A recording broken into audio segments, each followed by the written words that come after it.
Bem, bom ver vocês aqui hoje, nesta noite. Eu comecei uma série sobre avivamento no domingo passado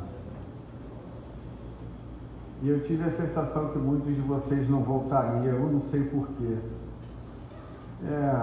Primeiro por causa do ar professoral que eu estou tendo nessa série, mas também porque eu disse algumas coisas que talvez a gente não goste de ouvir muito, no sentido de que eu percebo que ainda há falta de vida em nós e ainda acho que a igreja brasileira precisa de um derramamento do Espírito Santo sobre ela.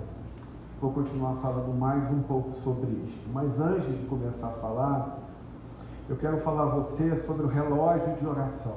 Nós começamos 30 dias de oração no domingo passado. E nós temos um relógio de oração que fica lá na nossa conexão. Como isso funciona? Você tem um relógio de 24 horas, você pode colocar o seu nome em qualquer horário. Você pode ver irmãos já... tem três irmãos, 10 horas da manhã. Não tem problema você ser o quarto, o quinto, não há problema. O que nós queremos é que a nossa igreja esteja orando ininterruptamente para que Deus nos visite, para que Deus derrame do seu Espírito sobre nós, para que Ele haja no nosso coração profundamente. Então, você vai anotar seu nome em uma dos horários e você também não precisa orar 1 hora. Eu escolhi um horário de 6 horas da tarde, eu tenho que orar de 6 às 7? Não.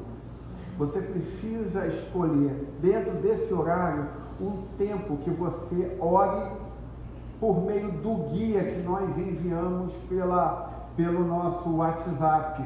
Nós enviamos um guia pessoal de avivamento, onde cada dia você ora por uma coisa, e mandamos um guia geral da igreja, onde a gente ora para que a igreja seja usada nessa cidade, e ela seja transformada por Deus, e ela ouça o Espírito Santo. Então você faz isso. Qual o nosso desafio? É que a gente esteja 24 horas por dia em oração, orando por Deus, pedindo que Deus derrame sobre nós o seu Espírito, que Ele nos encha, que Ele nos dê graça, e que a gente peça que quando a gente sair deste lugar, a gente tenha a plena convicção que a gente esteve diante do Senhor.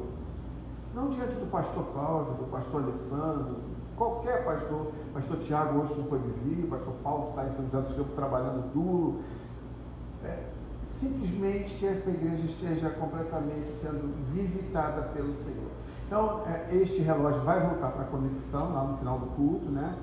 E você pode procurar a conexão e dizer assim: eu quero me unir à igreja em oração. Então, esse é o nosso relógio de oração. Bem, eu falei semana passada, comecei falando sobre uma série de reavivamento. É que avivamento nada mais ou nada menos do que Deus vir visitar o seu povo, visitar a sua igreja. E quando Deus visita uma igreja, ela é completamente transformada. Respondi à pergunta que algumas pessoas têm: mas Deus não está em todo lugar, por que nós temos que orar para Deus nos visitar?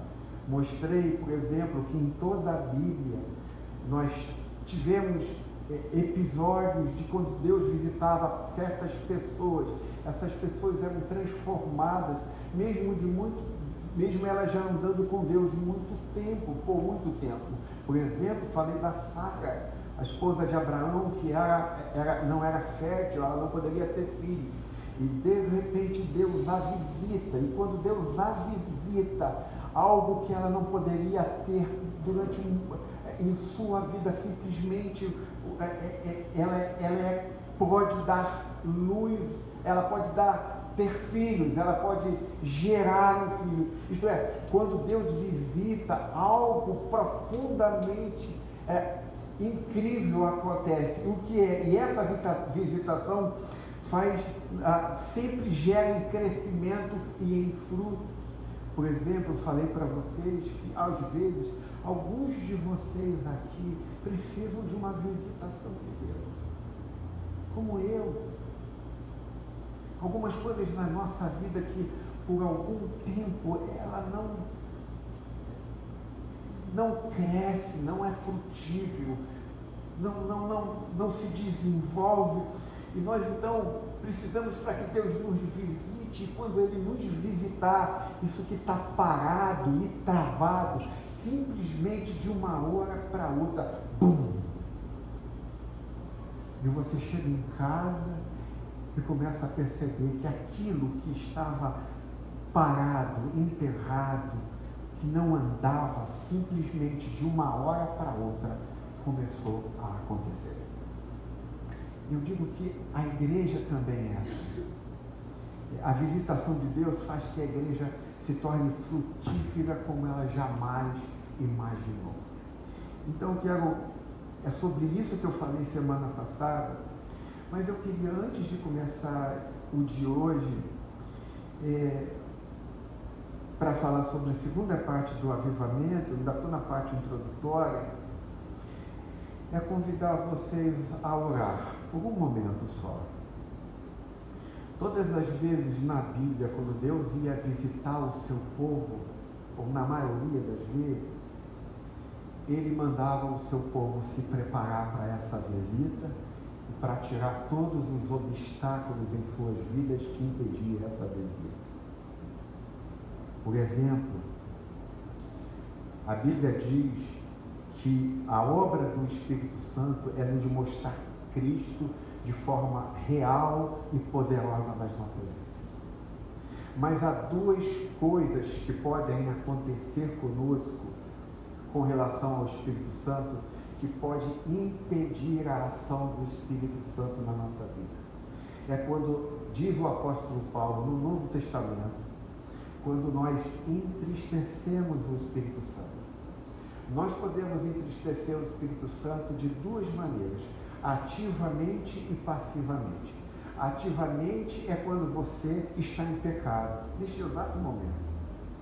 Você está vivendo uma vida pecaminosa, você está fazendo algo que a frustra e que inquieta profundamente o Espírito Santo. É ver você em pecado e você não confessa esse pecado ao Senhor. Isso a gente chama de a parte ativa do entristecimento ao Espírito Santo. Mas há a parte passiva também do Espírito Santo, do entristecimento ao Espírito Santo. O que é essa parte passiva? É quando você entristece o Espírito Santo por sua falta de comunhão com Ele. É quando vocês que estão aqui nesta noite não leem as Escrituras, não amam a Bíblia, não estudam a Bíblia, nem sozinho, nem com os amigos e nem junto com esta igreja. Ou quando também vocês não oram, vocês não têm uma vida de oração. E por não terem uma vida de oração, vocês também entristecem profundamente o Espírito Santo. Vocês não oram sozinhos em casa, vocês não oram quando estão indo para o trabalho, vocês não oram em outros lugares, vocês não oram com amigos, vocês não têm amigos de oração e vocês também não oram de modo coletivo.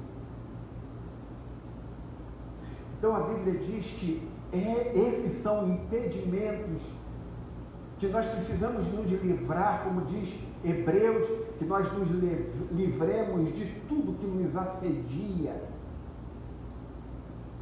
Isso são impedimentos, coisas que impedem o agir de Deus. Então, o apóstolo Paulo diz que você pode estar entristecendo o Espírito Santo.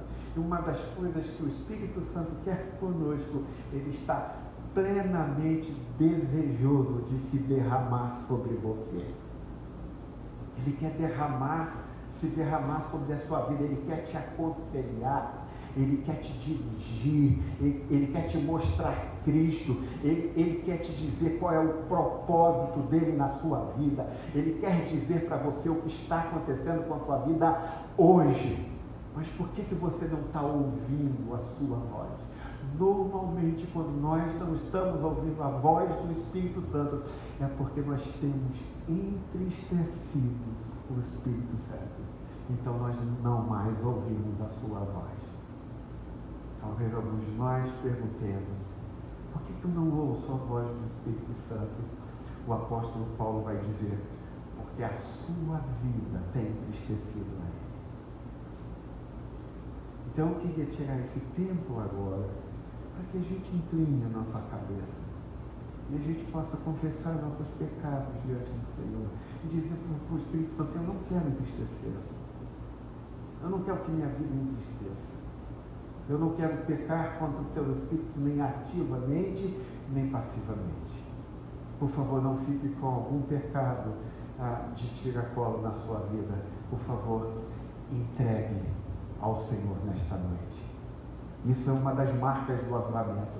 Quando você está sofrendo um avivamento, está vivendo no meio de um avivamento, você entrega tudo ao Senhor, inclusive os seus pecados. Entrega o seu coração, entrega a sua vida. Eu quero convidar você a inclinar a sua cabeça, orar por isso, pedir que a sua vida seja para a glória dele. Vamos preparar o nosso coração hoje para que ele fale conosco.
Quero pedir que você abra sua Bíblia em Atos capítulo 2, verso 37 ao verso 47. Paulo, o apóstolo Pedro, acabou de pregar um sermão e depois da pregação deste sermão vem o texto que nós vamos ler. Atos capítulo 2, o verso 37 ao verso 47. Que está aqui no telão. Quero dizer a vocês que eu vou continuar ainda a ser professoral nesta noite, mas espero que mesmo dessa forma o Senhor possa falar conosco, se é que não já está falando conosco nesta noite. Diz o texto: quando ouviram isso, ficaram aflitos em seu coração e perguntaram a Pedro e aos outros apóstolos: irmãos, que faremos?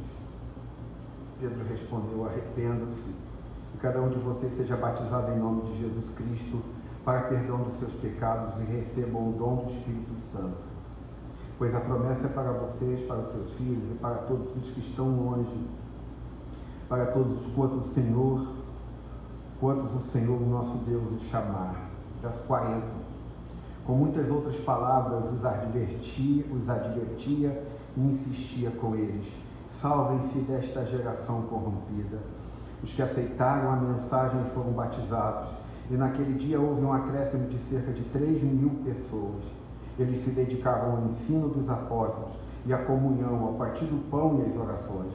Todos estavam cheios de temor, e muitas maravilhas e sinais eram feitos pelos apóstolos. Verso 44, os que criam mantinham-se unidos e tinham tudo em comum, vendendo suas propriedades e bens, distribuíam a cada um conforme a sua... Peraí, gente, eu perdi o entendimento do texto aqui por um momento. Verso 44, os que criam mantinham-se unidos e tinham tudo em comum, vendendo suas propriedades e bens, distribuíam a cada um conforme a sua necessidade. Todos os dias continuavam a reunir-se no pátio do templo, partiam pão em casa e juntos participavam das refeições, com alegria e sinceridade de coração, louvando a Deus e tendo a simpatia de todo o povo, e o Senhor lhes acrescentava diariamente os que iam sendo salvos. Bem, como eu já falei, essa é uma série sobre avivamento e essa é a exposição da palavra. Eu queria que você inclinasse a sua cabeça para nós orar. Pai querido, estamos aqui, Senhor. Não há ninguém que se ponha diante da tua presença que não responda dessa forma: eis-me aqui. E eu quero pedir, Senhor, ao Senhor, que o Senhor fale conosco por meio da tua palavra, que nos ensine o que é avivamento, o que é reavivamento, como isso aconteceu ao longo da história, ao longo da tua palavra, Senhor. Nos ajude. Peço que o teu Espírito Santo fale conosco, que o Senhor já mude a nossa vida desde já, em nome de Jesus. Amém e amém. A gente vai hoje, nessa noite, eu falo que ainda estou dentro de uma postura mais professoral, olhar como o Espírito Santo atua numa igreja quando ela está sendo avivada. E também quais são os impedimentos, o que impede um avivamento na igreja. Por que o Brasil até hoje não houve um avivamento real sobre esse país? Por que nós temos igrejas cheias, mas nós não temos e não tivemos até hoje em nossa história um avivamento? Para a gente poder, e eu quero poder te ajudar a entender isso, a gente precisa entender como a igreja deve reagir dinamicamente a essa ação do Espírito Santo. Dinamicamente, eu quero dizer, qual é a dinâmica espiritual interna que torna uma igreja biblicamente avivada. Que dinâmica é essa? Como é que a Bíblia nos mostra, como é que os avivamentos aconteceram ao longo da história? Como que a gente pode olhar para a nossa igreja e dizer: a igreja presbiteriana Atos está crescendo, ela tem vida, há unção nesta igreja, ela está cheia do Espírito Santo, as pessoas, os cristãos da igreja presbiteriana Atos, elas creem na palavra, mas elas reagem à palavra de modo dinâmico. É sobre isso que eu quero falar nesta noite. Isto é, se eu fosse perguntar para você hoje como está a IPB Atos, o que você responderia? Lembrando que a IPB Atos não é esse negócio que está do teu lado, é você que está sentado nas cadeiras aí. Será que a igreja está em desenvolvimento?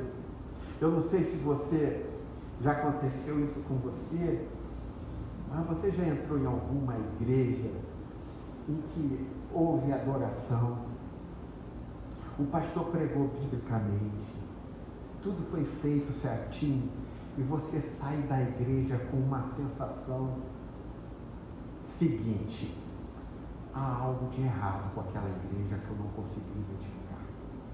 Alguém já teve essa sensação?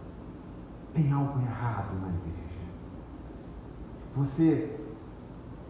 A adoração aconteceu, a Bíblia foi exposta, mas você, ao participar do culto desta igreja, você diz assim, você sai dela com a sensação que há algo de errado nela, mas você não sabe o que é.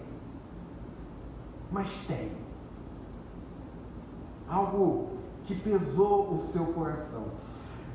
A gente precisa entender que num avivamento nós não somos capazes de participar da construção e do desenvolvimento de um avivamento. A Bíblia já deixou e deixa isso claro, que o avivamento ele é obra de Deus na vida de uma igreja. Isto é, quando o avivamento vem sobre a igreja, ela se torna uma comunidade transformada e o povo de Deus, vocês, nós, somos restaurados a uma normalidade da igreja primitiva, da igreja do Novo Testamento. E olha só o quanto nós nos parece que estamos distantes disso. Isto é, quando o avivamento vem sobre a igreja, simplesmente nós nos tornamos como a igreja primitiva. E a gente acabou de ler em Atos 12 o que estava acontecendo na igreja primitiva. No Brasil, o que é muito comum quando se fala em avivamento, é que os líderes normalmente fazem uma campanha de avivamento. E aí, esses líderes começam a colocar nas mídias sociais, incentivar a igreja, que nós vamos ter um período de avivamento na igreja. Mas a Bíblia diz, e a história da igreja nos mostra, que sempre que há um verdadeiro avivamento, essa obra de avivamento, ela é uma obra única e profunda do Espírito Santo na vida da igreja. Quando o Espírito Santo é derramado sobre a igreja não precisa anunciar nada, não precisa falar nada, porque a ação do Espírito Santo é tão profunda na cidade e naquela localidade que as pessoas são atraídas à igreja local por causa do derramado do Espírito Santo sobre a igreja. Eu já falei isso com vocês aqui, é como se todo mundo de repente deste bairro resolvesse vir conhecer a igreja presbiteriana Atos. O que aconteceu? Alguém está falando, não, eu simplesmente senti vontade de entrar neste lugar. É essa obra profunda do Espírito Santo que não pode ser feita por nós, é uma obra tão somente pelo Espírito Santo. A igreja presbiteriana Atos é uma igreja protestante, é uma igreja denominacional, ela é uma igreja presbiteriana. Mas nós não vamos nos tornar, por exemplo, uma igreja liberal, onde não crê na suficiência das Escrituras. Mas também nós não vamos nos tornar uma igreja fundamentalista, uma igreja simplesmente que olha as Escrituras com tamanho legalismo. Nós também não vamos nos tornar uma igreja carismática, que acredita que a ação do Espírito Santo sempre tem a ver com emoções. Eu vou explicar já isso. Talvez você esteja perguntando, então que tipo de igreja nós somos? Porque existe outro tipo de igreja protestante? Então hoje eu queria te dar alguns pontos que há três visões que para mim é muito distorcida sobre o avivamento. A primeira, tem aí, nós conseguimos abrir? Eu não sei se tem. Há três visões distorcidas sobre o avivamento. A primeira visão é a visão negativa do reavivamento. Sabe, quando eu comecei a falar, eu já falei sobre reavivamento aqui na igreja, e estou retomando esse assunto de novo. Mas sabe quando nós vamos falar, o pastor de mais de 40 anos começa a falar de avivamento, as pessoas começam a achar que ele está se tornando excêntrico. Então, qual é a visão negativa do reavivamento? É que imagina a nossa igreja chegar à conclusão que nós não precisamos de reavivamento.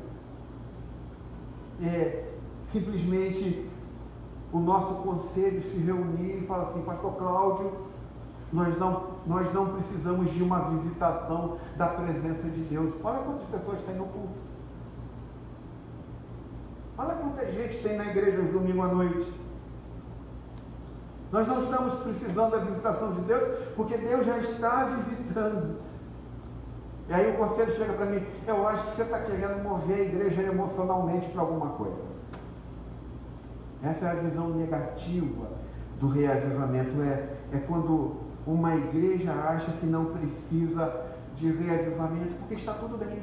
As nossas igrejas, as nossas cadeiras estão cheias, o nosso espaço está cheio, a adoração, nós estamos adorando a Deus, os jovens estão aqui, as mulheres estão aqui, todos vocês estão aqui, e nós não precisamos de reavivamento.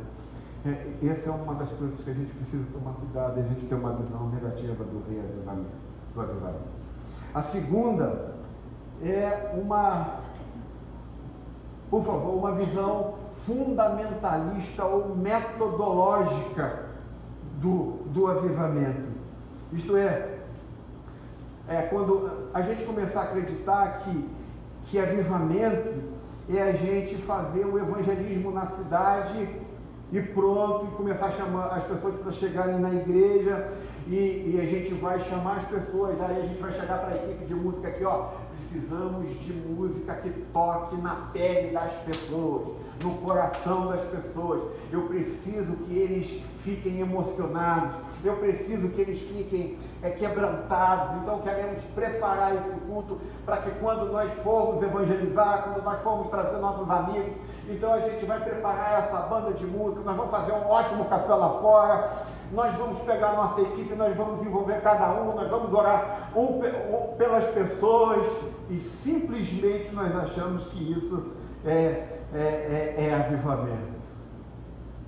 Avivamento, como eu já disse, não são coisas que a gente pode fazer acontecer. São coisas que só Deus faz acontecer. Então, a gente pode pedir a visitação de Deus na nossa igreja, mas a gente não pode fazer isso por meio de métodos e programação. Isso não é possível. Isso não dá para acontecer. A terceira ponto que a gente precisa entender sobre visões distorcidas do avivamento, é a visão carismática do avivamento. Às vezes eu sinto que toda vez que eu vou falar de avivamento, a gente já vai começar a pensar em milagres, curas, isso, aquilo. Eu não estou dizendo que essas coisas não acontecem. Então, se você for uma pessoa carismática, você não vai gostar muito do que eu vou dizer agora. O que eu vou dizer para você? Que há sempre uma tendência nos círculos carismáticos, ou nas pessoas carismáticas, dizer que em todo o avivamento sinais e milagres acontecem. E a história não mostra que isso é real. A história mostra que às vezes há avivamentos sem sinais e milagres. Eu não estou negando que não pode acontecer, porque imagine que se Deus derramar o Espírito Santo sobre esta igreja, pode ser que essa igreja fique extremamente barulhenta pela ação do Espírito Santo. Já leram Jonathan Edwards? Mas pode ser que ela fique mais quieta do que está, que vocês vivam debaixo de um temor tão grande de Deus, que vocês, em vez de explodirem na presença deles, vocês se aquietem na presença deles. Isso pode acontecer, porque é a ação do Senhor. E pode acontecer que nesse avivamento inúmeras pessoas aqui sejam tocadas milagrosamente por Deus. Mas a gente precisa entender que o avivamento, ela tem uma marca específica. Qual é a marca específica do avivamento? É que a primeira coisa que o Espírito Santo faz em um avivamento é mostrar o seu pecado, é revelar o quanto você está pecando e está vivendo longe do que agrada a Deus. Essa é a primeira marca do avivamento. Em segundo lugar, a obra do avivamento, a obra do Espírito Santo, é fazer com que a cruz de Cristo, que Jesus Cristo, se torne cada vez mais belo para você. Onde não haja nada mais importante do que Jesus na sua existência. Jesus é se torna para você o seu bem maior. Então, essa é a obra principal do avivamento. Agora, tendo dito isto, avivamento é nada mais e nada menos do que Deus se tornar real para a minha vida e para a sua vida. E como resultado dessa realidade de Deus na nossa vida, a gente começa a ter uma compreensão profunda do seu amor, do seu cuidado, da sua justiça e da sua santidade. Então, avivamento é quando você experimenta o que os antigos falavam, o avivamento é o derramar do óleo da unção sobre toda a igreja. É você ser ungido por Deus. O que é ser ungido? É que a Bíblia diz que toda vez que você é ungido por Deus, ou quando você recebe a visitação do Espírito Santo de Deus, e a palavra unção é uma palavra antiga, quando você está completamente ungido por Deus, você não só sabe que Deus te ama, você tem a realidade plena de que Ele te ama profundamente e que nada vai colocar você em dúvida. Imagine que você esteja aqui passando por muitas coisas difíceis hoje. E se você está sendo ungida por Deus, ou ungido por Deus, mesmo sabendo que tua vida não esteja nada bem, você está dizendo aí no seu coração: eu sei, Senhor, que Tu me amas. Eu sei que Tu me amas. Eu sou Teu e Tu és meu. O mundo está caindo na tua cabeça. Nada está dando certo. Todos os teus planos estão sendo frustrados. Mas quando você tem unção, você está dizendo aí: eu sei que Tu és soberano. Eu sei que minha vida está em Tuas mãos. Eu sei que Você me ama. E eu sei que Você me conduzirá. Eu me deleito em Ti, ó meu Redentor. Vocês estão entendendo o que é isso? A Bíblia chama que isso é unção. É quando Deus se torna profundamente real para você. Você não se importa mais, por exemplo, com o que as pessoas pensam de vocês. Porque para vocês o que importa é o que Deus pensa de você. Não o que teu amigo está pensando sobre você. Não o que tua amiga está pensando sobre você. Mas o que Deus pensa sobre você. Então, unção é quando Deus está tão em você que você quer servi-lo a todo custo. Você começa a estender as mãos às pessoas. Você começa a ajudar as pessoas. Eu estou lendo um livro sobre a espiritualidade cristã nesses dias, que eu acho que é um dos livros que eu me apaixonei profundamente. E talvez eu transforme esse livro em alguns podcasts para passar na nossa linha de transmissão. Mas uma das coisas que ele vai falar sobre a nossa intimidade com Deus é que unção é quando você ama tanto a Deus que você não consegue fazer outra coisa a não ser estender a mão para o seu próximo. Eu vou fazer uns podcasts depois, talvez eu faça, eu estou com tanta coisa para fazer que eu não sei se eu vou conseguir. Então, quando o Espírito Santo de Deus é derramado, o que acontece? Congregações inteiras, igrejas inteiras são ungidas literalmente. E essas igrejas que são ungidas, elas começam a causar um impacto profundo, que foi o que aconteceu em Atos 2. O Espírito Santo é derramado, eles são ungidos, e eles começam a causar um impacto em tudo quanto é lugar. Isso que a gente chama de unção. Os antigos aqui, quem são os antigos aqui?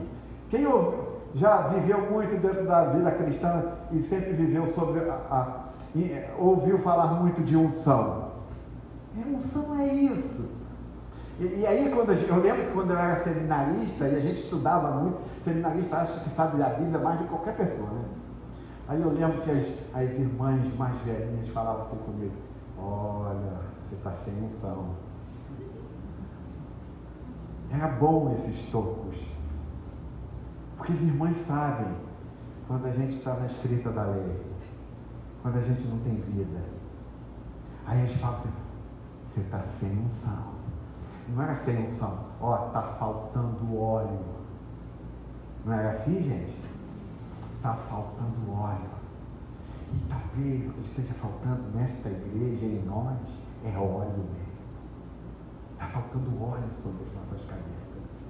Essa coisa antiga que a igreja contemporânea começou a desdenhar, a jogar fora, é o que Deus a gente chama de avivamento. Nós estamos precisando de avivamento porque está faltando óleo sobre as nossas cabeças. Nós precisamos que desça óleo de novo sobre as nossas cabeças. Amém, irmãos? Amém. Queremos isso? Mais ou menos, né? Mas vamos seguir em frente. Mas, dito do que eu falei sobre as visões distorcidas sobre avivamento, há também o que a gente chama de obstáculos de um avivamento. Por que a igreja brasileira ainda não teve nenhum avivamento? Por que o que pode impedir a IPB Atos de ter um avivamento? O que a gente pode fazer para impedir o avivamento nesta igreja? Impedir entre aspas, tá bom? Mas deixa eu daqui para frente eu vou usar termos dos estudiosos. E eu vou explicar o que eles falaram sobre isso. O primeiro obstáculo ao avivamento é o que a gente chama de heterodoxia. Que nome estranho esse negócio. Mas isso significa nada mais. Significa o seguinte: uma igreja que crê em tudo nunca vai ter um avivamento. Ela não pode ser eclética nesse sentido. Ela precisa ter uma doutrina, como diz no Atos 40, no texto que nós lemos, no verso 42, por exemplo, diz o seguinte: eles se dedicavam ao ensino dos apóstolos e à comunhão, a partir do pão e às orações. Então aqui é uma igreja que está em avivamento. Uma igreja que brega o avivamento é uma igreja que vive ao oposto disso. O que é uma igreja viver nessa heterodoxia?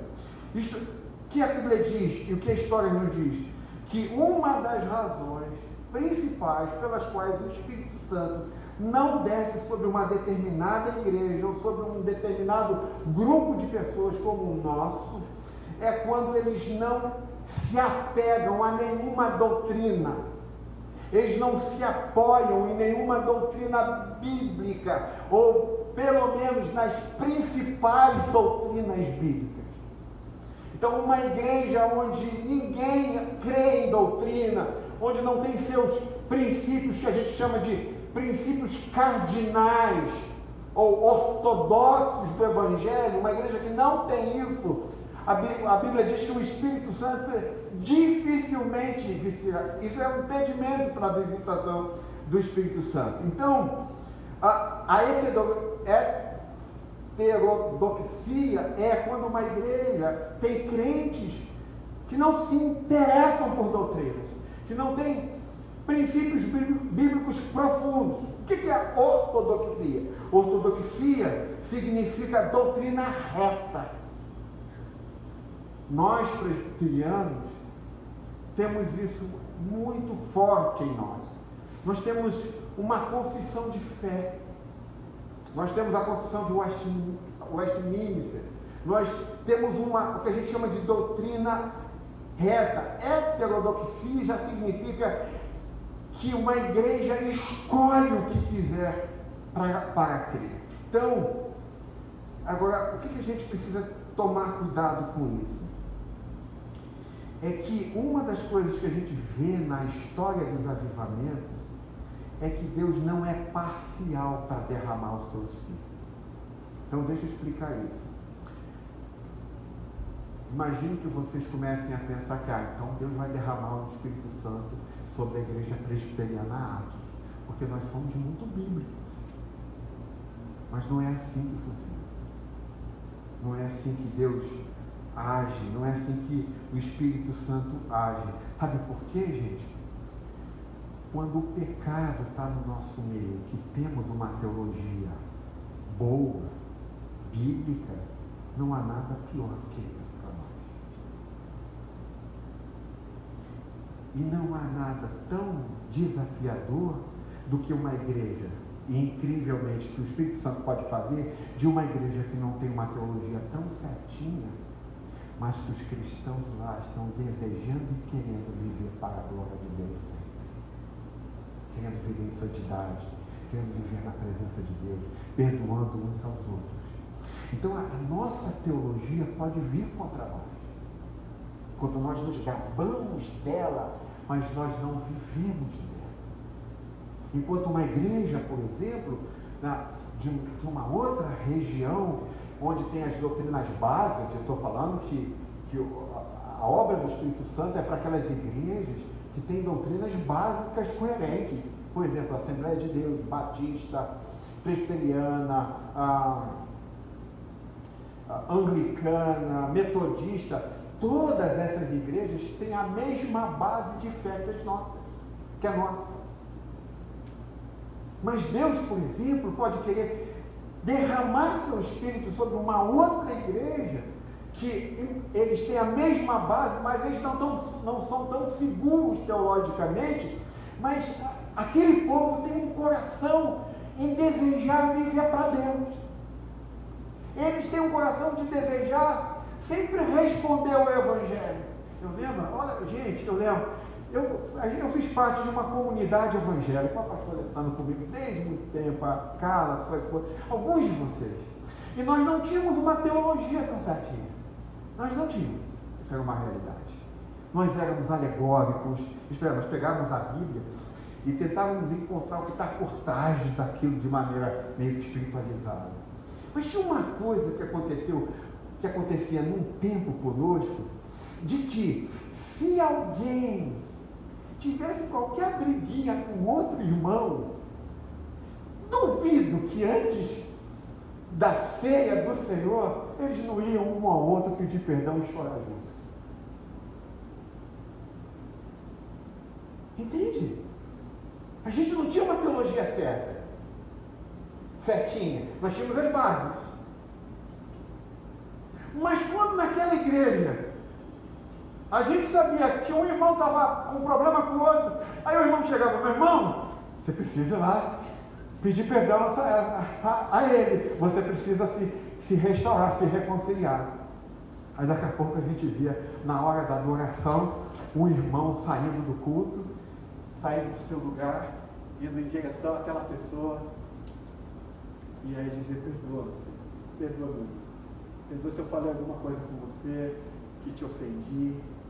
Você entende como Deus pode derramar o Espírito Santo sobre uma igreja que reage assim ao Evangelho, do que uma igreja como a nossa, que tem teologia certa, entende tudo sobre perdão, mas a gente não sabe levantar do banco e chegar para outro irmão e dizer: perdoe, meu irmão.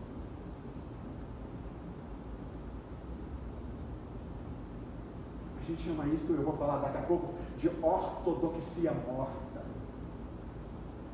Então, a gente precisa entender que Deus pode derramar sobre quem Ele quiser, mas um dos pontos que Deus vai sempre derramar nessas igrejas, seja presbiteriana, seja metodista, assembleia, é que nessas igrejas as doutrinas centrais são estabelecidas, como a gente leu no versículo 42, e eles estavam aprendendo com os apóstolos. Os apóstolos lhe ensinavam a palavra. Isto é, Por que as doutrinas centrais são importantes para a nossa igreja e para a nossa vida? Primeira doutrina cardeal, cardinal para a nossa vida é a autoridade da Bíblia. Nós cremos que a Bíblia é verdadeira. Amém, irmãos? Amém. Nós cremos na suficiência das Escrituras. Amém, irmãos? Amém. Por quê, irmãos? Porque quando nós cremos na suficiência das Escrituras, nós cremos que a Bíblia é verdadeira, nós acreditamos na soberania de Deus. Nós cremos que Deus é pessoal, nós cremos que Ele é infinito, nós cremos que Ele é santo, nós cremos que Ele exige um conjunto de comportamento nosso, que a Bíblia chama de santidade, e que na verdade a gente vive muito aquém disso.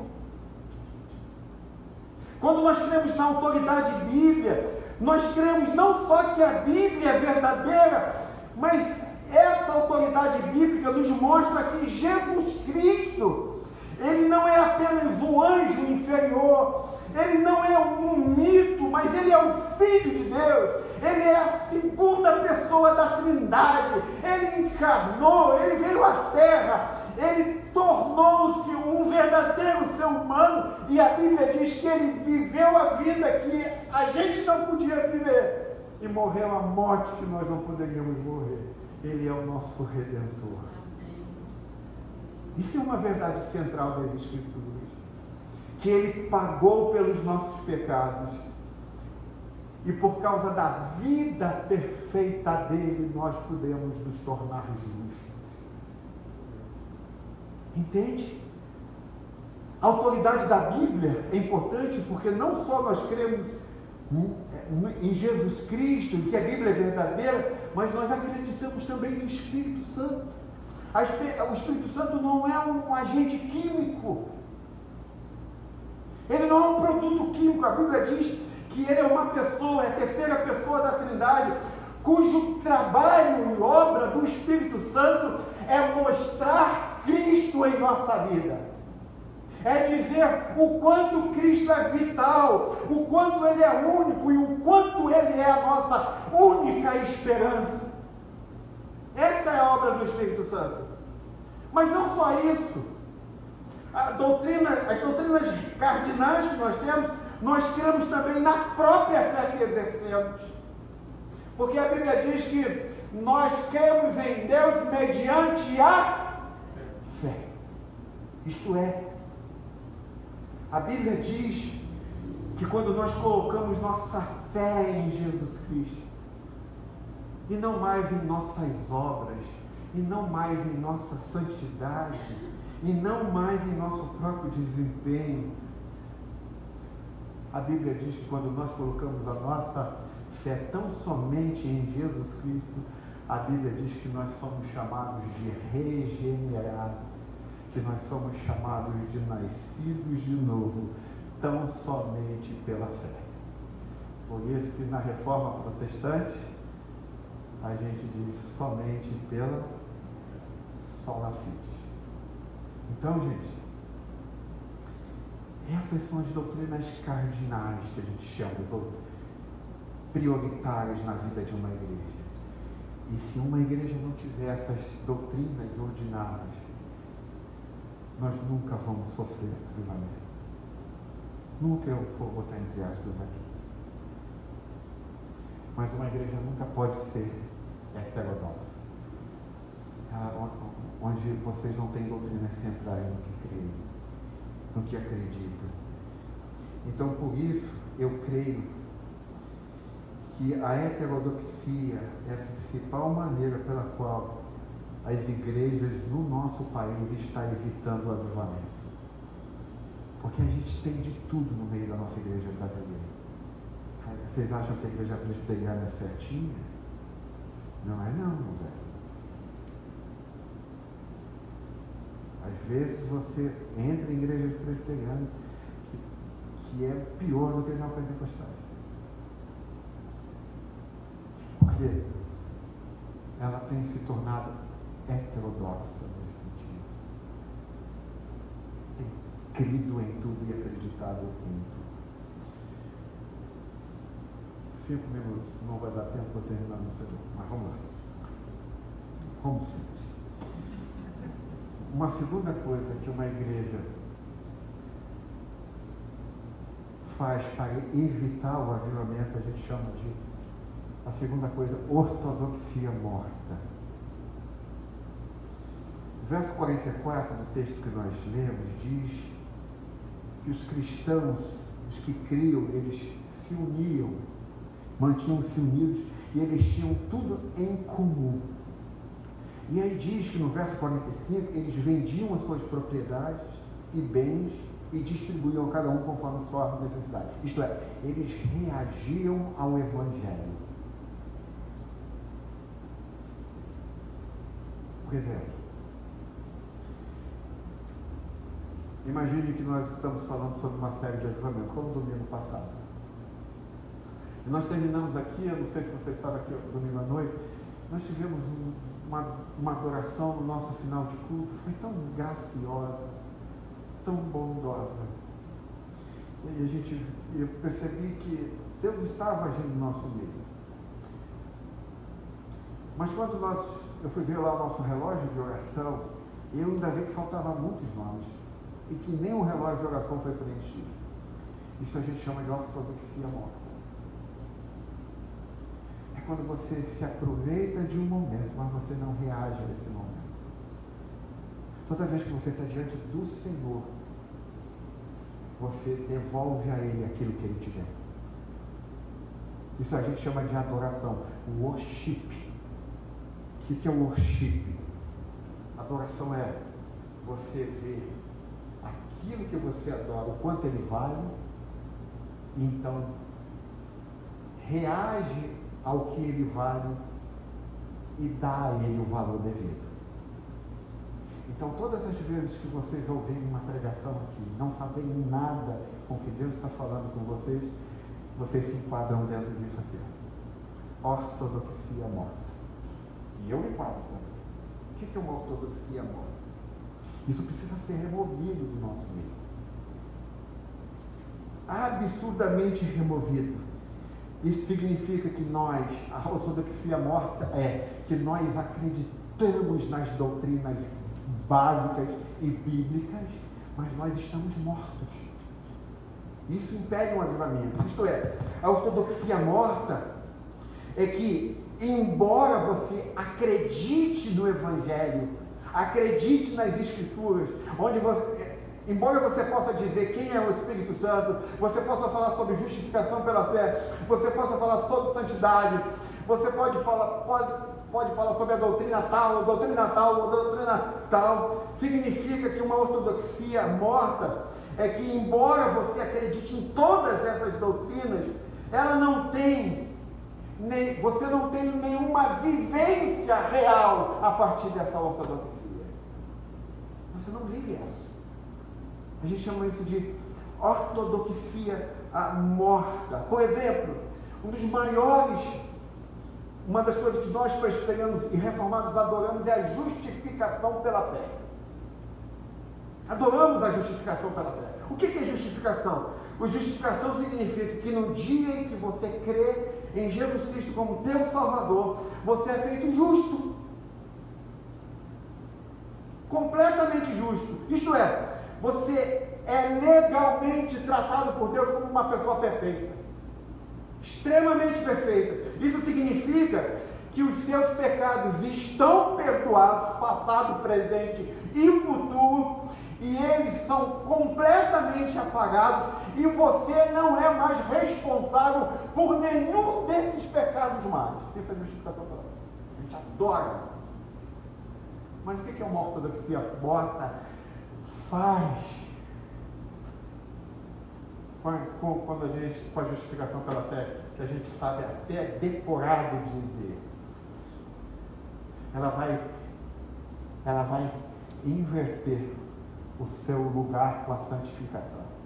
O que é a santificação? A santificação é o crescimento gradual que vocês têm diante de Deus pelo desejo que vocês têm de querer viver como Ele. Então isso é santificação. Cada dia vocês vão crescendo com Deus. Ô, Tiago, casado de novo, né? Estou vendo o Tiagão aqui.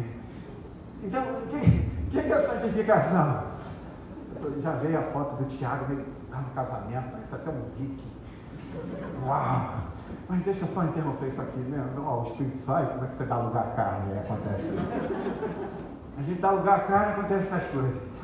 Mas santificação é quando você começa a fazer de tudo para obedecer a Deus, para amar a Deus, para amar o próximo como a si mesmo e para tentar ser uma pessoa melhor. Nós, presbiterianos, adoramos essas doutrinas, justificação e santificação. O que é uma ortodoxia morta? É quando a gente começa, no nosso dia a dia, basear a nossa justificação a partir da nossa santificação. Deixa eu explicar isso para vocês. Deixa eu explicar isso para vocês. Olha, o que isso significa? Isso é uma ortodoxia morta. É quando você acredita que você é justo, que você é aceitável, que Deus ouve suas orações, que Deus o ama.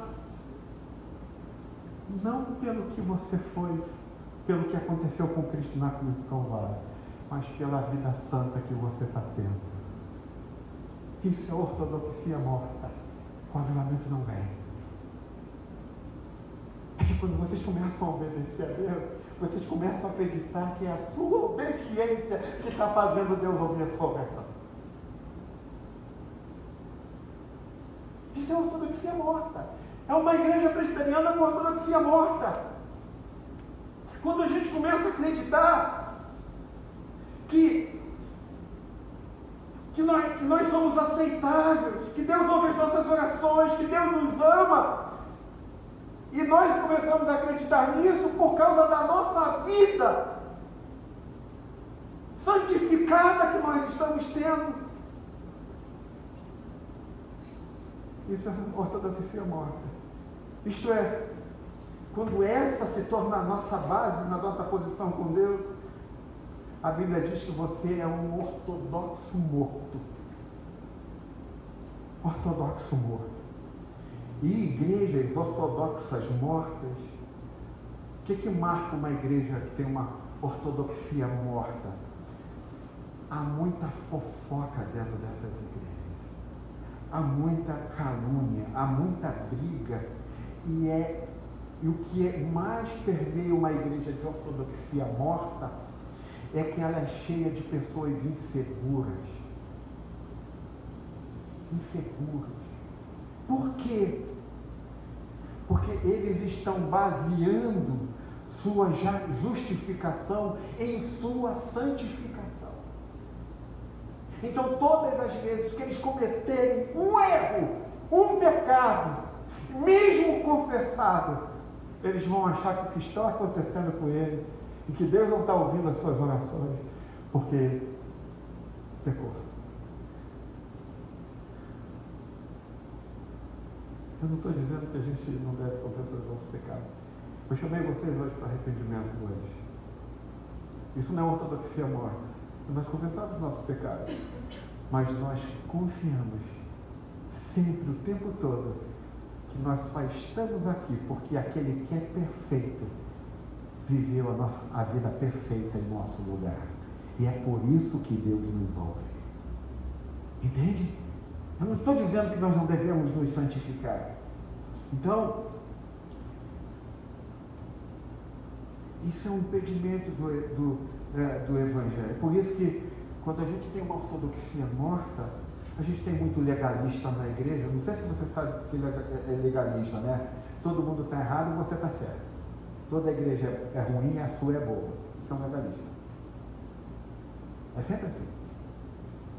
Legalista é esse. Uma outra marca, aí aqui é uma coisa muito perigosa, cara, que eu falo que uma marca de uma ortodoxia morta é que a gente chama na teologia de marca sacerdotal. O que é a marca sacerdotal? É que a beleza do culto, o que acontece aqui hoje, é que vai tranquilizar você. E uma coisa pior do que isso. Sabe o que é vocês saírem daqui hoje por causa da beleza da adoração, saindo daqui tranquilos, mesmo sabendo que estão em pecado e não confessaram os seus pecados, mas estão saindo daqui tranquilos porque viveram um clima de adoração. Isso é a marca de ortodoxia morta. É quando você entra dentro de uma igreja, dentro de uma comunidade, e a adoração te elevou, te transcendeu de alguma forma, mas isso não te levou em momento algum a olhar para o que Cristo fez na cruz do Calvário, não te levou em momento algum a você entregar a Ele todo o teu coração, toda a sua vida, toda a sua alma, e você sai daqui tranquilaço, como se tivesse tudo perfeito. Como, gente?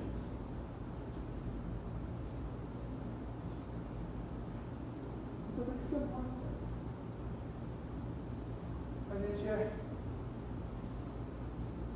Eu adorei o culto, mas tu está com um fardo atrás, que não colocou aos pés do Senhor, e está saindo lá feliz. Mas quando chegar em casa, o fardo pesa de novo, porque esse fardo só pode ser removido ali, aos pés da cruz, na cruz do Calvário. Você entende o que é uma ortodoxia morta? Por isso que a gente não tem avivamento muitas vezes. A gente crê nas doutrinas certas, mas a gente não vira o raio do Evangelho.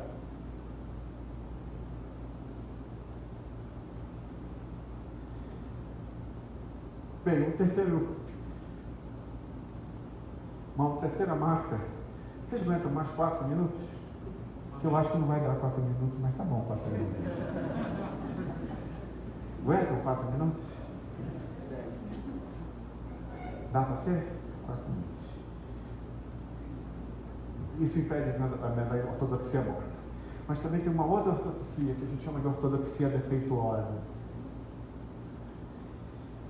Os mesmos versos, 44 e 45. O que é uma ortodoxia defeituosa? É quando uma igreja adora centrar para discutir a verdade. Falar de teologia, eu acho isso fantástico. Eu não tenho muita paciência, mas eu acho isso bom. Eu sou meio como Lloyd Jones. Lloyd Jones, para discutir a Bíblia, é como você botar 2 cachorros para brigar. Você nunca vai saber quem ganhou a Bíblia. Porque o que eles fizeram só foi brigar.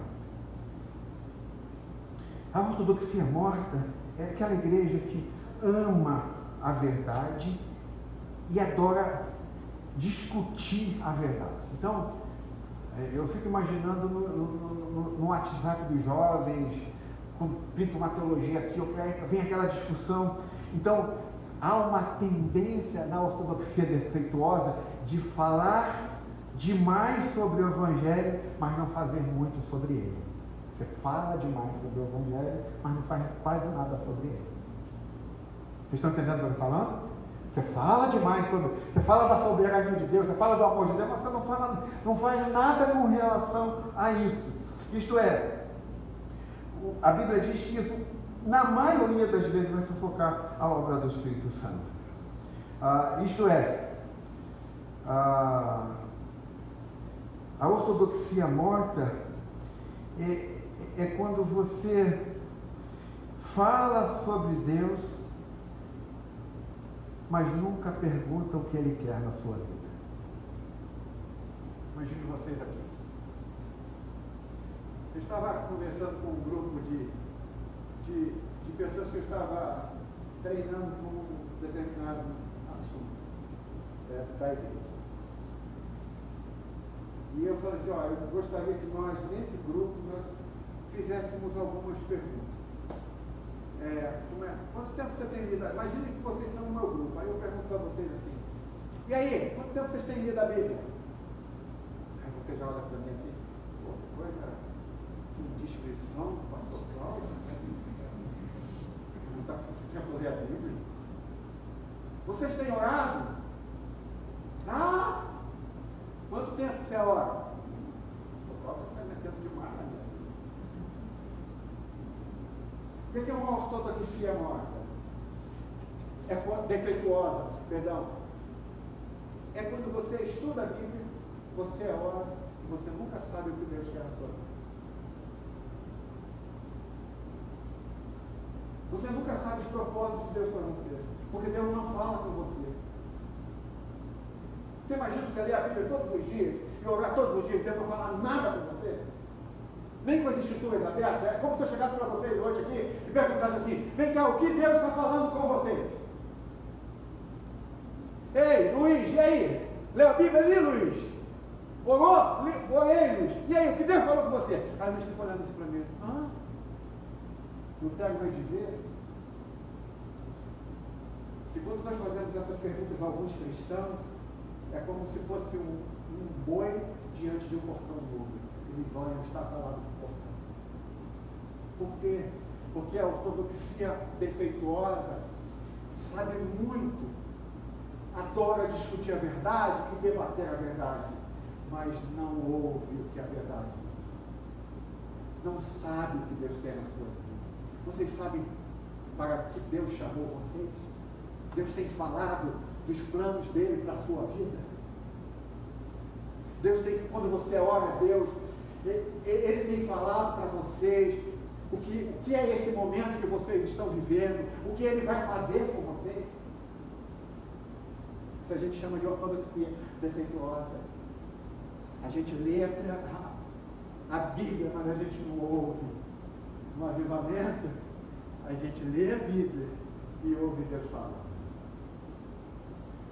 Por isso, quando Isaías vê Deus no seu alto e sublime trono, ele diz o quê? Olha, eu sou um cara brabo, como diz meu filho Rafael, é brabo. Tem lábios pesados, tem isso, tudo de ruim em mim. Mas no final dessa afirmação de Isaías, o que Isaías diz? Eis-me aqui, eu sou um voluntário teu, eu estou aqui para fazer a sua vontade.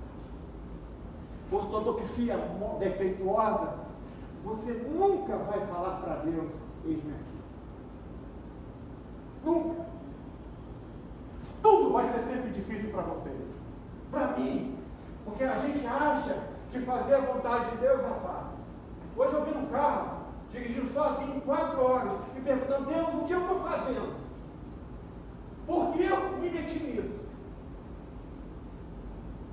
Simplesmente porque em Mateus capítulo 28 ele me disse: ide por todo mundo e pregai o evangelho a toda criatura. Aí eu ando 4 horas por dia. Por tudo.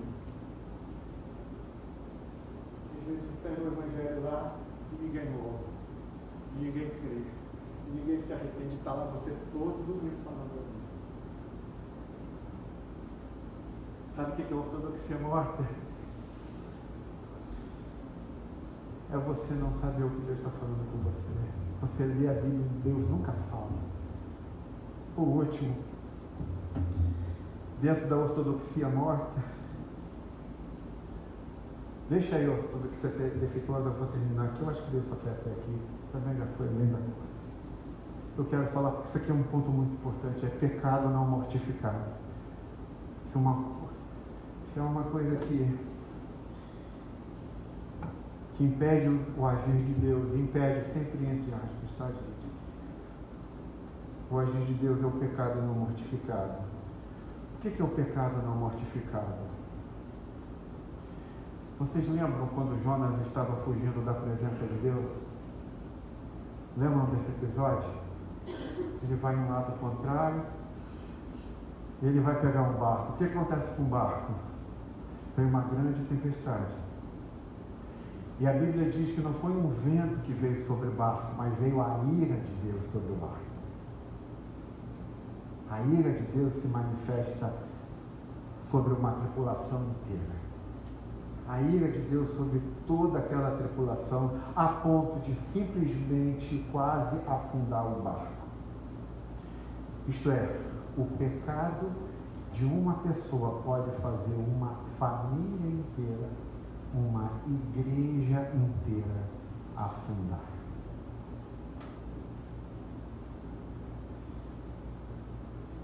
Lembra do episódio de Acã?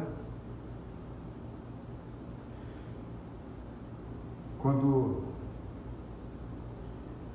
Deus deu uma ordem que não fosse pego despojo algum da guerra, e Acã esconde na sua casa, em desobediência a Deus, despojos da guerra. E diz as Escrituras que Deus retirou sua presença do povo de Israel. E diz as Escrituras que eles dali em diante não ganharam mais nenhuma batalha. Não houve mais uma vitória para o povo de Israel. Diz a Bíblia que eles estavam sendo massacrados em todas as suas batalhas travadas. Acã no acampamento, Jonas no navio. O que é isso? Pecado não mortificado significa normalmente um padrão de comportamento pecaminoso por parte de pessoas importantes da igreja. Lembra que eu falei para vocês que às vezes você entra na igreja e você vê assim, tem algo errado. Alguma coisa não bateu.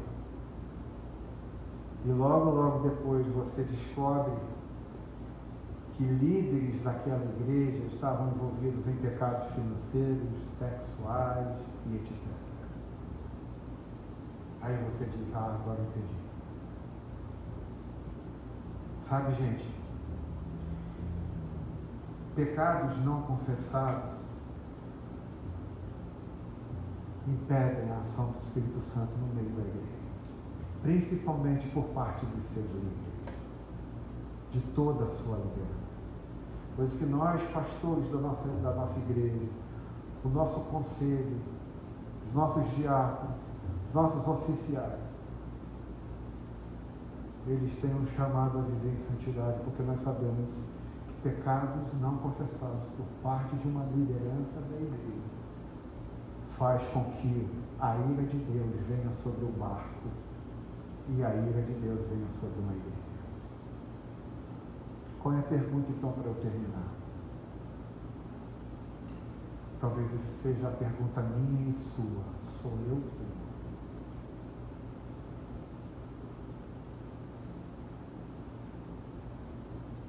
Eu não sei se você já parou para pensar que tanto no âmbito familiar como no âmbito da igreja, nós precisamos fazer essa pergunta. Sou eu, Senhor? Eu que atraí a tua ira sobre a minha família?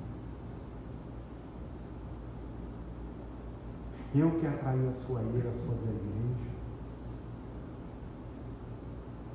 Se sou eu, Senhor, sou eu que estou fazendo essa tempestade chegar na minha casa? Sou eu que estou fazendo essa tempestade na minha igreja?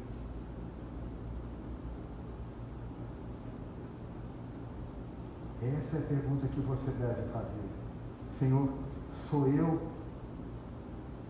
E Deus está te chamando hoje, então, a mim e a você, a velar por sua vida, a velar por sua santidade. E se você ver na sua família que tem algumas coisas que não estão fazendo muito sentido, você deve fazer essa pergunta: Senhor, sou eu? Principalmente os líderes da casa. Sou eu, Senhor? Sou eu que estou atraindo tempestades para a minha casa?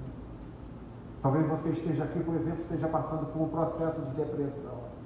Até no processo de depressão você precisa perguntar a Deus: sou eu, Senhor, que estou atraindo a tua ira sobre a minha vida? Eu estou falando de depressão não química, tá?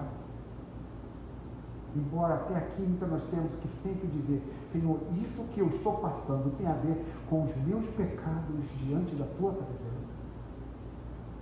Eu preciso pular do barco. Eu preciso me acusar diante dos líderes para dizer: Senhor, pequei contra ti. Quero terminar dizendo, então, se nós quisermos nos preparar para uma visitação de Deus nesta igreja, a gente tem que nos livrar, nós temos que nos livrar de todos os obstáculos que impedem esse descer da presença de Deus.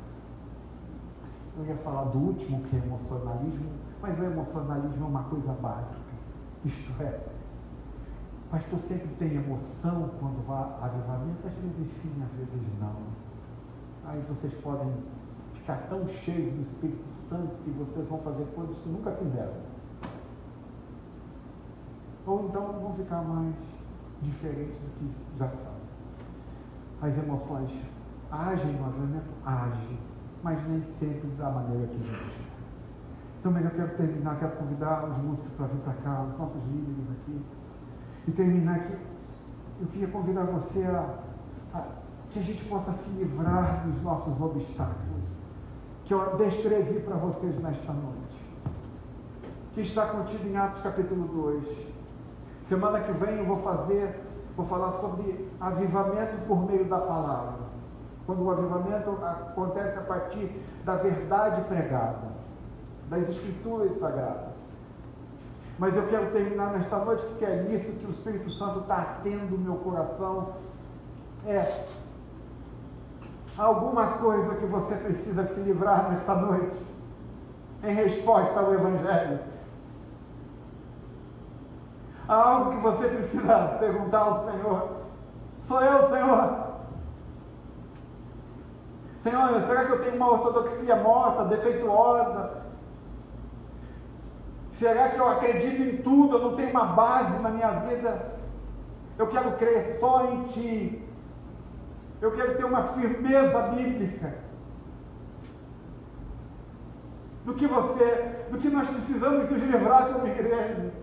Vocês entendem porque nós precisamos do avivamento? Vocês entendem porque nós precisamos que o óleo do Salmo 133 desça de novo sobre a nossa cabeça? Vocês entendem que nós não podemos sair daqui sem jogar, sem entregar no altar do Senhor aquilo que tem ofendido ao Espírito Santo. Eu queria que você entregasse a sua santificação ao Senhor e dizendo: Senhor, eu sei que me ouves, não porque eu obedeço, e eu amo te obedecer, mas eu só aceito porque o teu corpo foi partido por mim, o teu sangue foi derramado por mim. É por isso que eu estou aqui.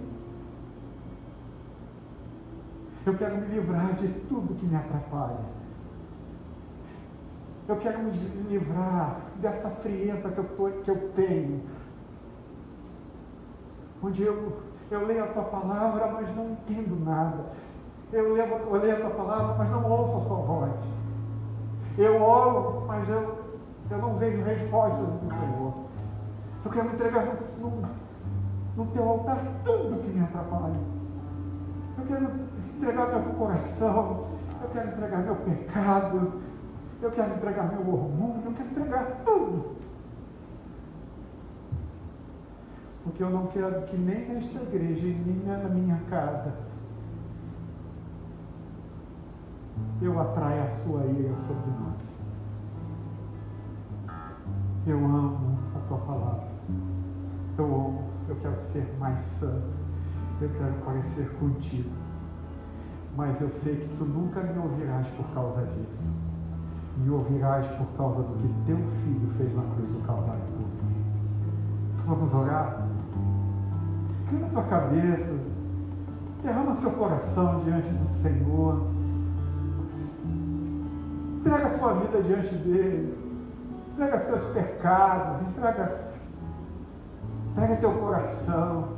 Faz essa pergunta para o Senhor hoje. Sou eu, Senhor? Sou eu? Pai querido, obrigado por esta noite, por tua palavra. Enche-nos com teu Espírito Santo, Senhor. Senhor, eu quero entregar tudo. Como meu coração é orgulhoso, Senhor. Por acaso sou eu, Senhor? Por acaso sou eu que, por causa de mim, esta igreja não é avivada? Senhor, fende os céus, Senhor. Fende os céus e vem visitar-nos. Sara a nossa terra, Senhor. Cura o nosso coração, Senhor. Senhor, me mostra a Cristo. Me mostra teu Filho na minha vida. Tira de mim essa ortodoxia defeituosa e morta. Me faz perdoar, me faz eu me reconciliar com pessoas, me faz estender as mãos, Senhor. Não me deixa eu ler o quanto tu me perdoaste na cruz do Calvário e eu não sou capaz de sair do meu lugar e pedir ao meu irmão perdão que eu pequei contra ti. Senhor, fende os céus. Torna o Evangelho vivo na nossa vida. Faz a gente viver o teu Evangelho, Senhor. Porque nós somos teus, Senhor. E tu és nosso, Senhor. Eu sou do meu amado. E meu amado amigo. Aplica a tua palavra nesta noite, Senhor. Em nome de Jesus. Amém. Nós vamos comer do pão e beber do cálice enquanto adoramos, porque essa é a vontade do Senhor. Este é o pão, o corpo de Cristo partido por vós. E este é o sangue derramado na cruz do Calvário, o sangue da nova aliança que é dado por todos vocês. Comam e bebam então, porque essa é a vontade do Senhor.